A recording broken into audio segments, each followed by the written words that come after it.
Pak, saya tuh bukan barang loh. Terlihat Aksa dan Amira sedang duduk berdua di taman. Suasana sangat tegang. Aksa terlihat marah dan kecewa berat kepada Amira.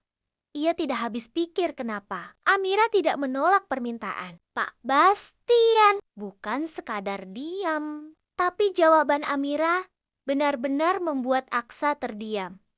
Melongo nyesek dengan mata yang mulai berkaca-kaca. Amira menjawab lirih, "Saya ini bukan barang, Mas. Nikah sama ini sebentar disuruh, lalu disuruh lagi nikah sama yang lain. Saya ini seolah nggak punya harga diri lagi. Disuruh ini itu, diperlakukan sesuka hati." Amira meluapkan isi hatinya. Ia sudah pasrah. Ia merasa tidak punya hak lagi untuk menolak. "Emang saya bisa apa?" ucapnya. Nyaris seperti menyerah pada keadaan. Sebenarnya, Amira tersiksa. Dia merasa diperlakukan seperti barang, tidak dihargai. Bahkan sempat beberapa kali hampir celaka setelah menandatangani kontrak itu. Sudah tak terhitung berapa kali nyawanya nyaris terancam. Tapi dia selalu selamat semata karena pertolongan Allah. Amira menangis. Ia lelah, capek, terlalu banyak beban yang harus ditanggung sendiri. Apalagi dalam keadaan hamil. Ia bertanya pada Aksa, "Emang ada wanita hamil yang ngalamin ini semua? Dikejar musibah, nyawa terancam, disuruh nikah sana sini, kayak gak punya hak milih." Aksa mendengarkan dalam diam. Hatinya ikut tercabik. Tapi Amira terus bicara, "Sekarang saya dihadapkan pilihan yang saya gak punya pilihan. Saya harus pura-pura nikah sama Yuda. Semua ini karena Pak Bastian. Saya seperti barang. Hari ini disuruh nikah sama ini, besok sama yang lain.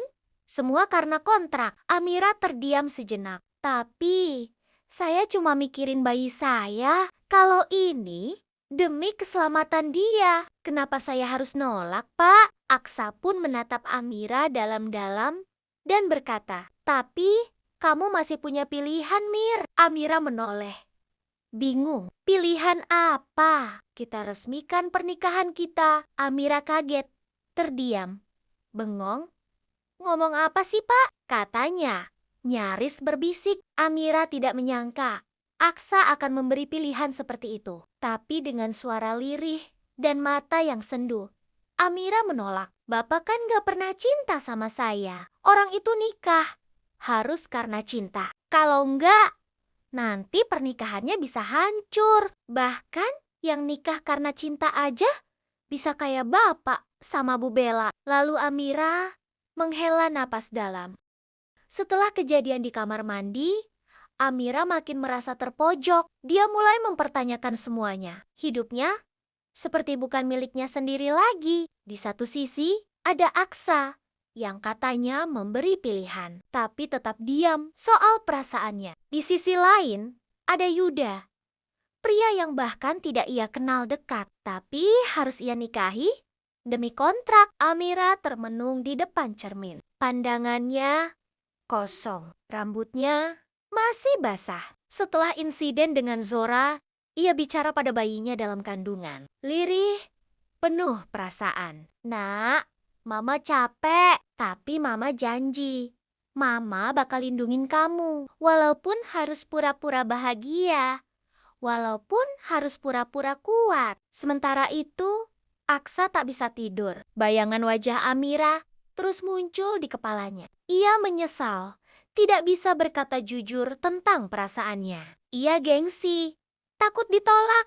Tapi sekarang malah tersiksa sendiri. Keesokan harinya, rumah keluarga itu makin panas. Zora terus memprovokasi. Ia menyindir Amira habis-habisan di depan Yuda.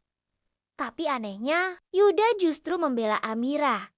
Bahkan di depan semua orang, Yuda berkata, "Saya akan jaga Amira.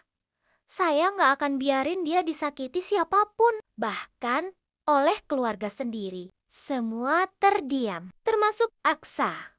Kata-kata Yuda seperti tamparan keras. Tapi justru di situ Aksa mulai sadar. kalau dia terlambat dan mungkin dia harus kehilangan Amira. Amira, meskipun terkejut, hanya menunduk. Dalam hati, ia masih ragu pada Yuda. Tapi satu hal yang ia tahu pasti, ia harus kuat untuk bayinya, untuk dirinya. Apakah Amira akan benar-benar menikah dengan Yuda? Apa Aksa akan berani memperjuangkan cintanya? Dan bagaimana dengan Zora yang makin menjadi-jadi?